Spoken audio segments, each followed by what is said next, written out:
Mengapakah ramai di kalangan ulama-ulama Islam mengharamkan amalan yoga? Ramai yang tertanya-tanya, mengapa diharamkan amalan yoga? Bukankah amalan yoga itu hanya merupakan satu bentuk exercise yang bagus untuk badan kita? Apakah benar demikian? Memang tidak dinafikan bahawa amalan yoga pada asalnya adalah amalan exercise fizikal yang bagus untuk badan kita. Namun kita perlu kaji di sebalik amalan yoga dan apakah sebenarnya the ultimate goal daripada amalan yoga ataupun matlamat asal daripada amalan yoga. Untuk makluman tuan-tuan, puan sekalian semua, bahawa amalan yoga ini ada kaitan dengan konsep karma samsara, dan juga dia ada kaitan dengan konsep unite with God, kesatuan dengan Tuhan, di mana dalam agama Hindu dinamakan moksha, dalam agama Buddha dinamakan nirvana, dalam agama Sikhism dinamakan mukti. Bagaimana ia berlaku? Dalam konsep tiga-tiga agama ini, saya tekankan di sini kenapa yoga diharamkan. Perlu difahami konsep tiga-tiga agama ini agar kita jelas. Bukan hanya salah faham pada diri kita, yoga bukan hanya sekadar satu exercise fizikal, tetapi ia adalah ajaran keagamaan yang ada matlamat tertentu. Bukan hanya sekadar amalan fizikal. Ia bertitik tolak daripada konsep karma samsara. Dalam tiga agama ini, agama Hindu, agama Buddha dan agama Sikhism, mereka tidak ada konsep hari kiamat seperti mana yang diimani oleh umat Islam. Mereka tidak ada konsep hari kebangkitan seperti mana yang diimani oleh ajaran Islam. Manusia selepas kematian, bila berlakunya kiamat, manusia akan dibangkitkan semula pada hari kiamat, kemudian mereka akan diberi balasan sama ada syurga ataupun neraka. Konsep ini tidak ada dalam tiga-tiga agama ini, iaitu agama Hindu, agama Buddha dan agama Sikhism. Daripada tiga-tiga agama ini, agama yang paling tua ialah agama Hindu. Umur agama Hindu ini sudah melebihi 4,000 tahun. Sudah lebih 4,000 tahun. Agama Hindu antara agama yang paling tua di muka bumi ini. Kemudian selepas itu datang agama Buddha yang merupakan pembaharuan dalam agama Hindu. Kemudian datang agama Sikhism yang cuba untuk menggabungkan beberapa ajaran agama Hindu dan ajaran Islam. Tentang agama Sikhism insya-Allah saya akan bicarakan kemudian lebih detail. Konsep samsara, karma samsara ini adalah konsep cycle reborn, iaitu konsep kehidupan selepas kematian di mana manusia dimatikan kemudian dibangkitkan semula, mati hidupkan semula, mati kemudian dihidupkan semula, dan inilah roda kehidupan. Selepas manusia menjalani kehidupan di muka bumi ini, mereka akan dimatikan. Apabila mereka mati, mereka akan mengalami kehidupan yang kedua. Kehidupan yang kedua ditentukan bagaimanakah amalan cara hidup mereka dalam kehidupan yang pertama. Sekiranya amalan mereka baik, maka mereka akan dihidupkan dalam keadaan yang lebih baik. Sekiranya amalan mereka buruk dan tak elok, mereka akan berada dalam keadaan yang lebih teruk. Kalau dalam agama Hindu, mereka berada di kasta yang paling bawah. Sekiranya amalnya tidak elok, sekiranya amalannya baik, dia akan berada dalam kasta yang tinggi. Dalam agama Buddha dan agama Sikhism, tidak ada konsep kasta, namun sekiranya amalannya baik, mereka akan hidup dalam suasana yang lebih baik, lebih kaya, lebih senang, lebih dihormati. Tetapi sekiranya mereka melakukan amal yang buruk, mereka mungkin berada dalam suasana yang tidak elok, hidup dalam miskin, melarat, susah dan sebagainya. So, cycle ini berterusan, rantaian ini berterusan, roda ini berterusan.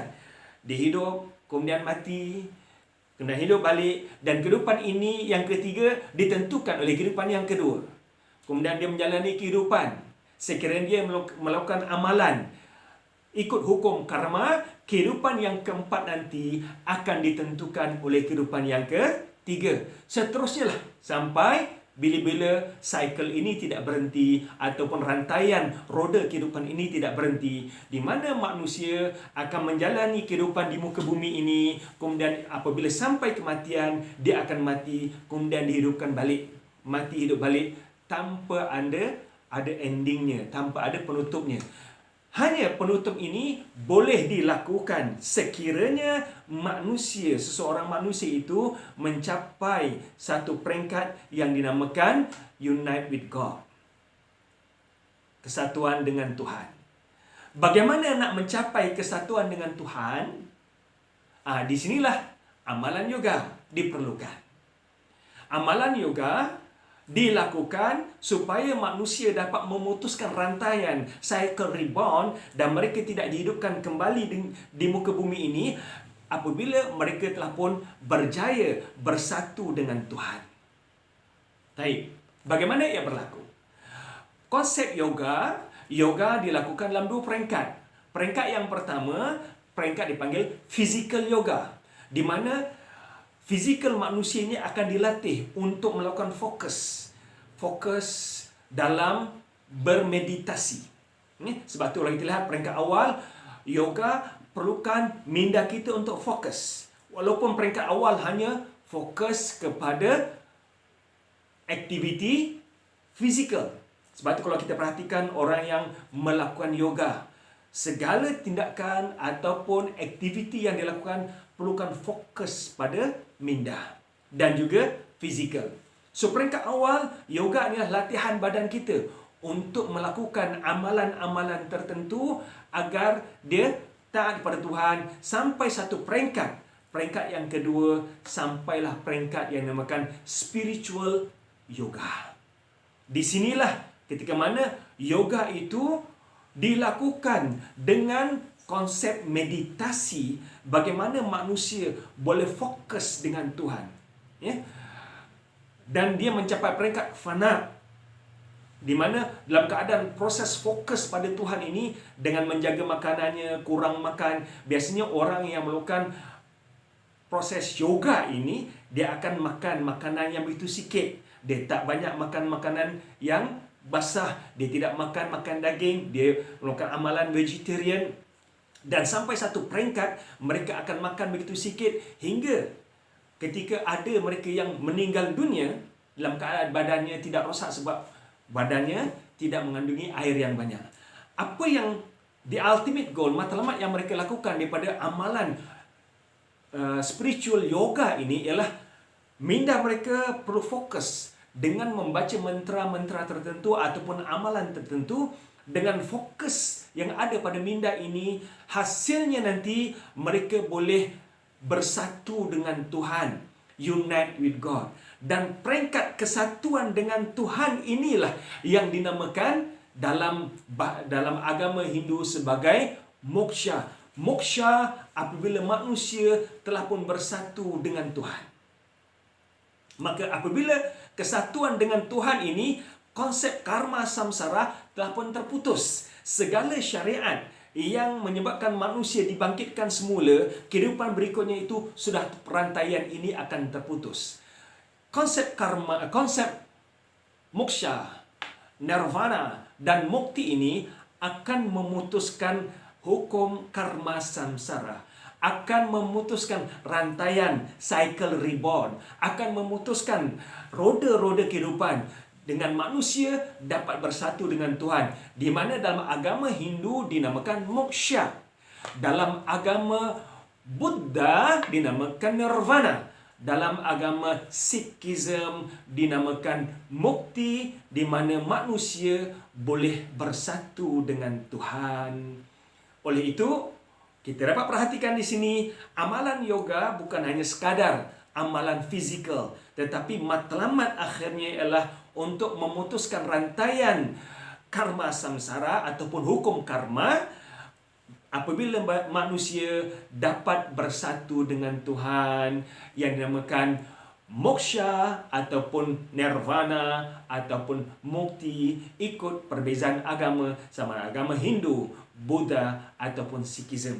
Dengan memahami ini, kita dapat faham apakah itu konsep karma samsara, kita dapat memahami berapakah peringkat yoga dan kenapa yoga diharamkan, dan apabila manusia mencapai tingkat yang paling tinggi iaitu moksha, mukti ataupun nirvana, disitulah peringkat kesatuan dengan Tuhan.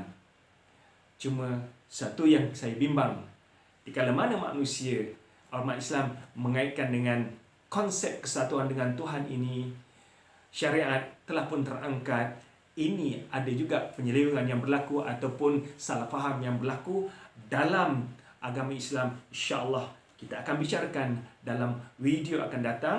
Cumanya konsep yoga bukan hanya sekadar physical yoga, tetapi akhirnya membawa pada spiritual yoga untuk menghentikan cycle karma samsara apabila manusia dapat mencapai moksha ataupun nirvana ataupun mukti. Sekian, Assalamualaikum warahmatullahi wabarakatuh.